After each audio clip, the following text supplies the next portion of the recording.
Share બજારમાં પહેલાં trading કરતો પણ એ કેવું પેલા આંધ્રાના ગોળીબાર જેવું, ક્યારેક થોડો પ્રોફિટ થાય, જાજો લોસ થાય, ત્યારે જાણકારી તો અહીંયા હતી. નિવૃત્ત થયા પછી હું અમદાવાદ આવ્યો એ પછી મેં માર્કેટ ડાયનેમિક એકેડેમીના ક્લાસ શરૂ કર્યા ટેકનિકલ એનાલિસિસ શીખવા માટે. ઓછું નુકસાન કે નહીં નુકસાન એ જ પહેલો નફો. અને બીજી વસ્તુ, ઘણી જગ્યાએ ઘણું બધું શીખવામાં આવે છે શું કરવું છે. અહીંયા આવ્યા પછી એ જાણવા મળ્યું શું કરવું એ તો બરોબર છે, પણ શું નથી કરવાનું એ ખાસ જાણવા મળ્યું. અને ત્રીજી વસ્તુ એ કહેવી છે કે ક્યાં લટકવું, ક્યાં અટકવું અને ક્યાં છટકવું. એટલે ક્યાં એન્ટ્રી કરવી, ક્યાં ટકી રહેવું કે ટ્રેલ કરવું, વોચ એન્ડ વેઇટ કરવું અને ક્યાં એક્ઝિટ કરવું. આ વસ્તુ એવી સરળ ભાષામાં સમજાવવામાં આવી.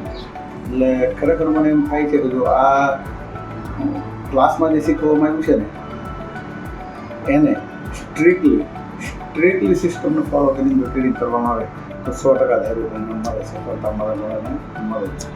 અમારા ક્લાસમાં બેચમેટ જે બધા મિત્રો હતા બધાને મને એમ થયું ખરેખર આ તો અમારે મોડું થયું, આપણે એમ નથી ઘણી વાર થતું એટલે કે આ શેર મહિના દિવસ પહેલાં લેવાનો હતો, એમ અમને એવું થયું કે આ ક્લાસીસમાં અમે મોડા પડ્યા.